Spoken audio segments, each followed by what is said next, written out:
O nosso intento não é construir um novo templo de conhecimento, mas sim colocar nas mãos do estudante uma chave mestra com que possa abrir todas as portas internas que conduzem ao templo do mistério cujos portais já entrou.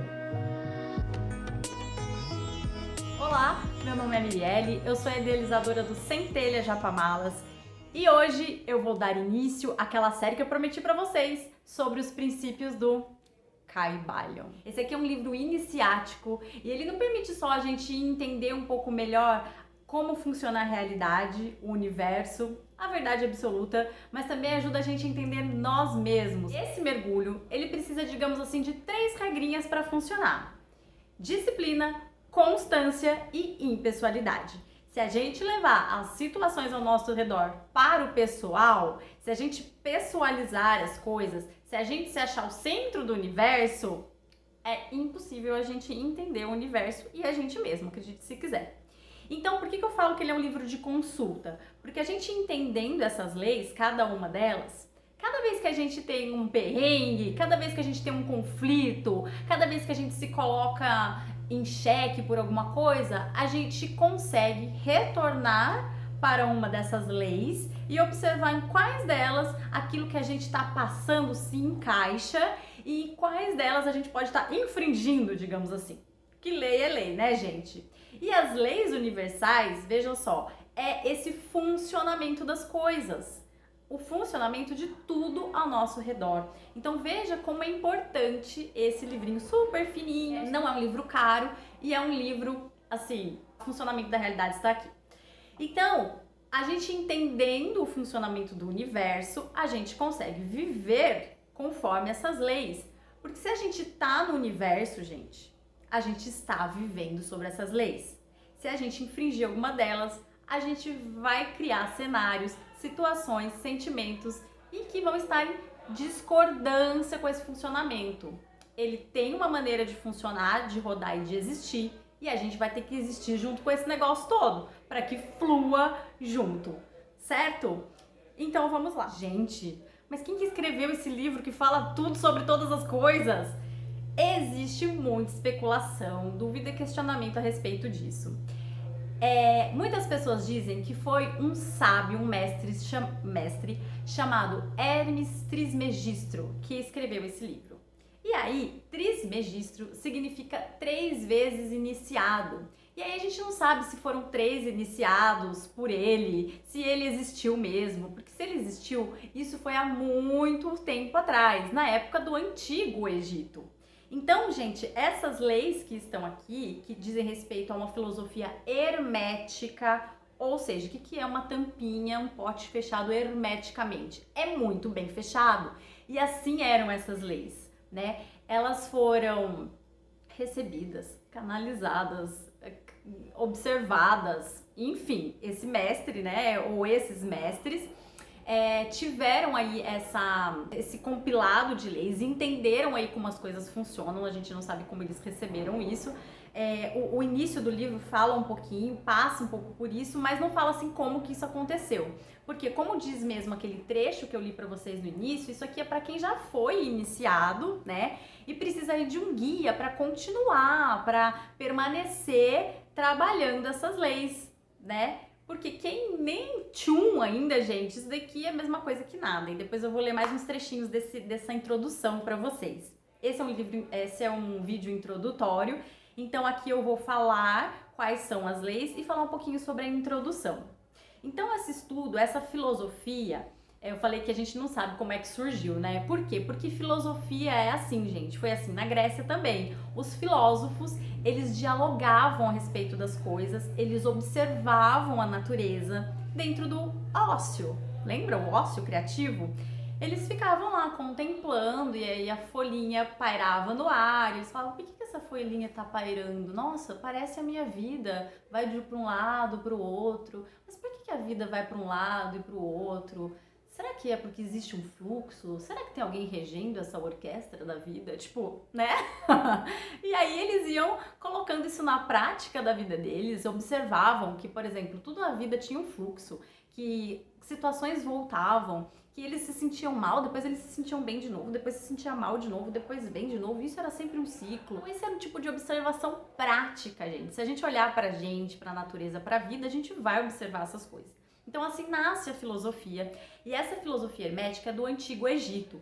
E de lá ela foi difundida pela Ásia toda, a Europa. Então, gente, os sábios que a gente conhece em outros pontos receberam esses conhecimentos herméticos, fechados, que não era para qualquer um, né? E vocês vão entender por quê. Não é porque, é só para alguns, você é especial, tá bom. Não é isso. Quando você entende como uma coisa funciona, quando você tem um conhecimento, dependendo de que ponto da consciência você está, você pode utilizar aquilo para o seu bem particular.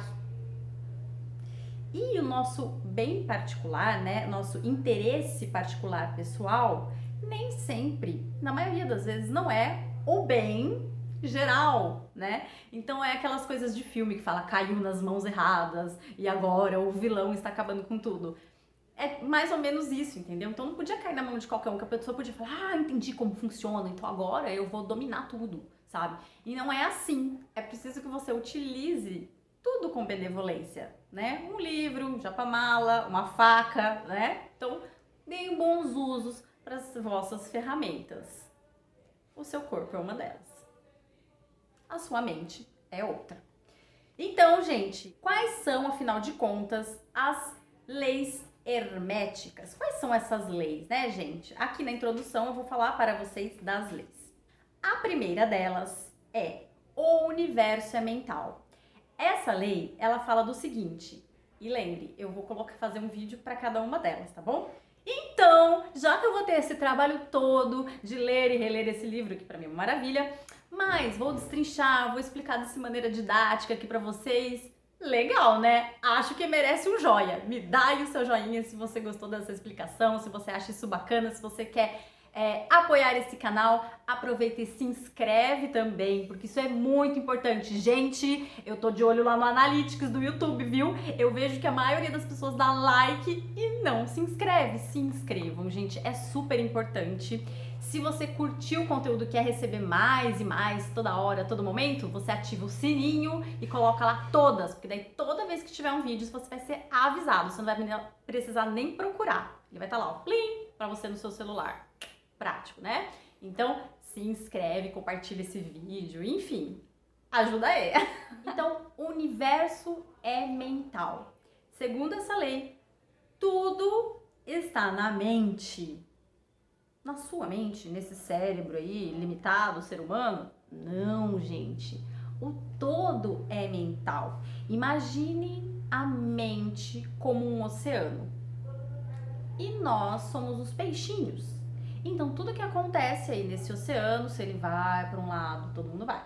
Se ele enche, todo mundo vai junto. Se ele vai para o outro, se fica frio, todo mundo sente o frio, né? Tudo que acontece nesse oceano atinge e tem consequências em quem está lá imerso. Então, nós somos as coisinhas imersas nessa grande mente. Tudo é mental. Segunda lei, os planos de correspondência. Essa lei fala que tudo tem uma correspondência. Então, por exemplo, tudo que tem de um lado tem do outro também, né?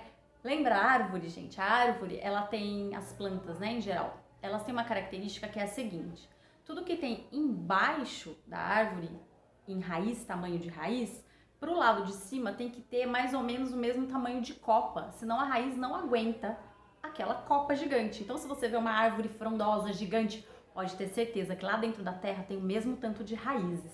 Vocês já olharam as árvores pensando nisso? Terceira lei, a lei da vibração. Tudo vibra, segundo essa lei. Tudo está vibrando, tá, gente? Eu tô vibrando, você tá vibrando, existe aí uma grande vibração. Tudo está em movimento, nada está parado. Parece, mas não tá. 4, a lei da polaridade. Tudo tem uma polaridade, gente. Ou seja, se tem uma coisa lá muito fria, vai ter uma coisa lá muito quente. As coisas têm polos. E, sendo assim, existe um contínuo que liga esses polos. Ou seja, nada é só quente ou só frio.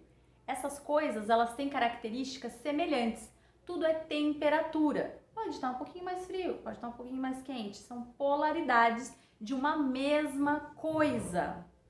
Então, gente, se a gente levar isso para outras instâncias, a gente vai fazer comparações nos próximos vídeos, tá? Fiquem com isso aí em mente. Lei número 5. Lei do ritmo.